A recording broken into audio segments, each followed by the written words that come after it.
Hey there, it's Blair here at Ton Trades. We're going to be doing another shorter than usual video this weekend. Just want to update you a little bit on what we're seeing in terms of the broader context of the markets right now. Now, this is part of our decision-making tree that we haven't talked about a lot lately. And right now, I'm showing on the screen the short-term waves. Often when I talk about context, I'm referring to the information here in the short-term waves, okay? We also have cheat code lines, those are the purple lines, and we also have magic levels turned on as well. So what can we learn from this?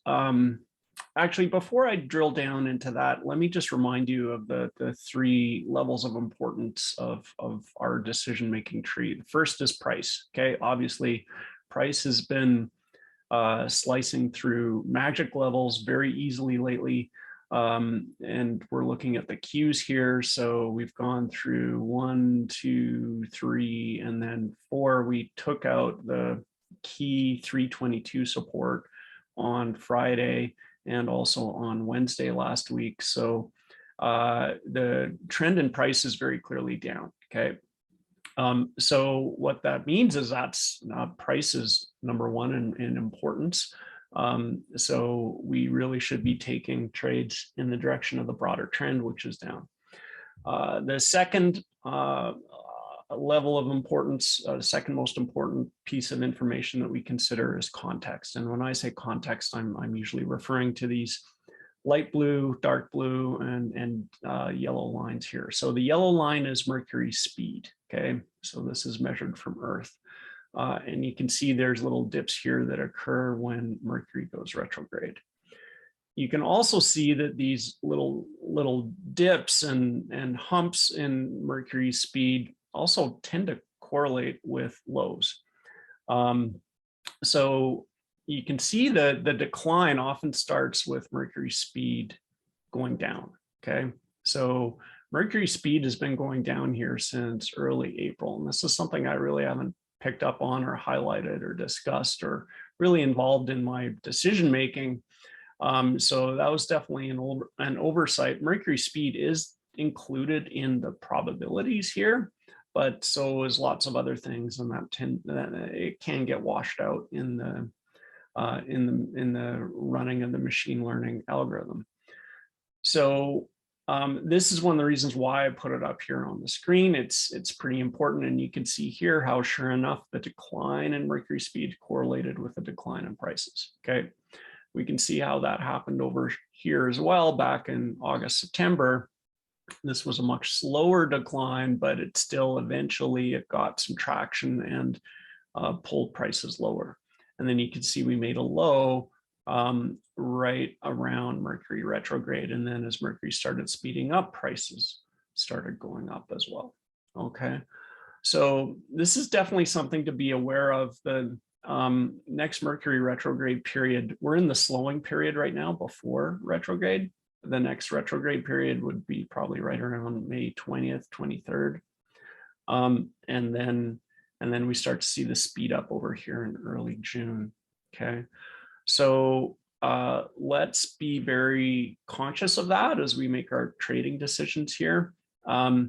This combination that we see of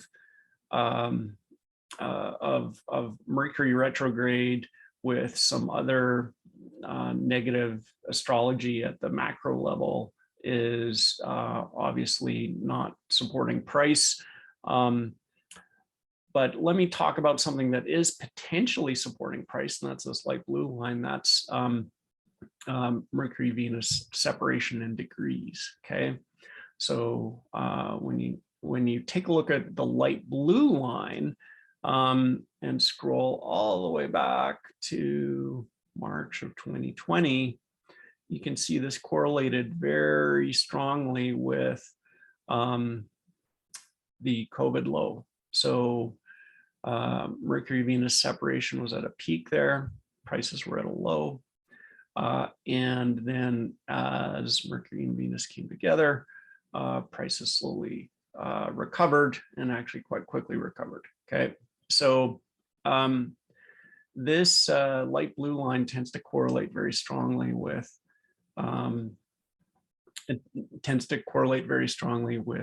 significant pivot points. We can see here again around September of 2020, it correlated with a pivot right in late September.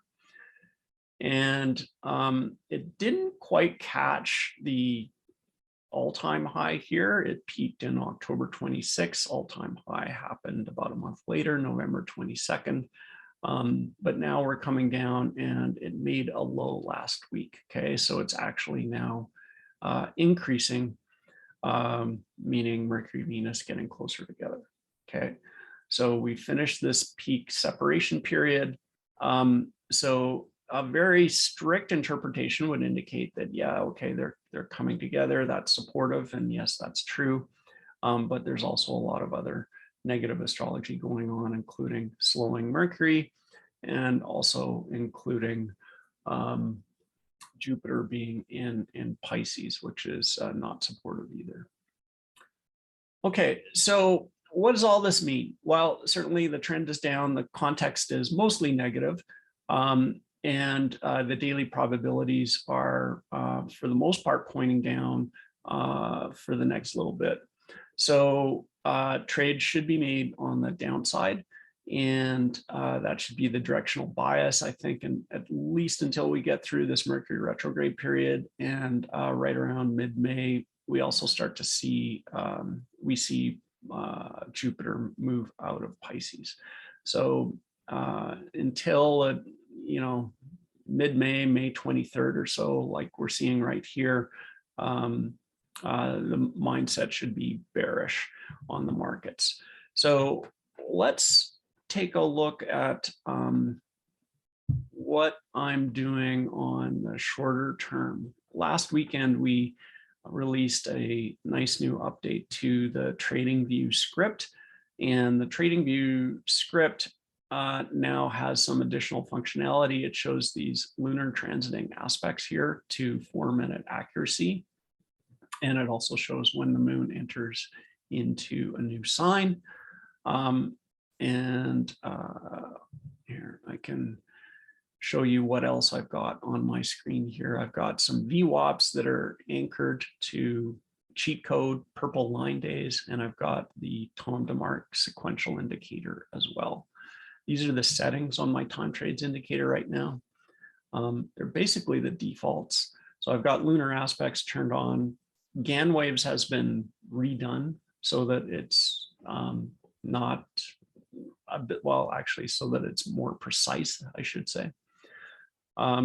Magic levels are, of course, critical, as well as moon void of course information. So I can show you how I use some of that to pull off some successful short-term trades last week. So back on the 27th, and yeah, here we are. We're on New York time zone, so 9:30 a.m. markets opened on the 27th. So this was a cluster here of actually about 6 aspects, most of which were positive, coming into the night before the 27th. So the evening of the 26th, there was a huge cluster of 6 positive lunar transiting aspects. So I figured that these would have a positive effect on price the following day. I actually got long the day before and was sweating it out because the close was very, very bearish. And this little surprise rally here in the middle of a moon void of course period was exactly what I needed to exit that long position, almost flat, small loss, manageable loss. So that was very good. And I knew the void of course period was where the void of course period, by the way, is this orange box. Okay. And void of course is the time between when the moon makes the last aspect in a given sign and the time when the moon enters the next sign, which in this case was Aries. So it's this entire time period here, and the void of course period varies. There's one about every 2.5 days or so. But in general, it's a period of fake outs and reversals. So even though it rallied because of the effect of these positive lunar aspects the night before, I didn't have any faith in that rally and was able to exit here, flip short, and I took a short at once it failed at this magic level. And that ended up being another successful trade. So what I found really interesting about these magic levels and moon void of course periods is that when you approach these times with that mindset of, hey, there's likely to be fake outs and reversals, you can be ready to take profits quickly and reverse quickly when you see what is expected. And sure enough, what happened was a reversal right at this 322 magic level, which was honestly couldn't have drawn it up any better. And it was something that that typically happens around magic levels. You can see even just on this chart, there's 1, 2, 3 wicks above that 322 magic level and then reversals afterwards. So that turned into a very profitable up and down sequence for me. And then at the end of the void of course period, I was able to go long here. Because if the void of course period is fake outs and reversals, then what's happening afterwards is likely to be, a real trend. So I waited to see the direction coming out of the void of course, saw some green bars, hopped on it long, got a nice little 3-point move in the Qs out of that, playing short-term options. So that worked out well as well. And then we got a rejection here at the magic level, and price came down. I did not take advantage of this trade. So what else happened here? Well, we can see that the rule of thumb of trading in the direction of the latest magic level cross was working very well. So on the 28th, we had a magic level cross. I was late to jump on this, but I did eventually jump on it for a small profit trade. But I should have been a lot more, I guess, aware and jumped on it earlier. I would have done better. And then you can see here a dump back down to the magic level and a recovery, and then a dump through the magic level, and then another retest, and then finally on Friday everything came down. So when I saw on Friday price going back down through this magic level, I hopped on it short, held it through this retest, knowing that often there are retests around magic levels, and then rode it short down to right about here. I could have held on to it longer and had a heck of a day, but instead I decided to close it out for a good day. I didn't feel like trading the rest of the day, just wanted to relax my head for a bit. So anyways, that rule of thumb worked out really well in terms of trading in the direction of the last magic level cross. And you can see the typical behavior here, crossing a magic level, coming back for a retest, and then the real move gets started. So I hope you found some of that interesting in terms of how to interpret price movements around magic levels. You'll notice I've got Heikin Ashi bars on here. I really appreciate using Heikin Ashi bars. It makes the trend look a lot easier to find. I'm starting to feel a lot more comfortable with day trading using this setup. So I hope you found that interesting. I wish you all luck in the coming week in your trading. And thanks for listening, and thanks for using Time Trades. Bye now.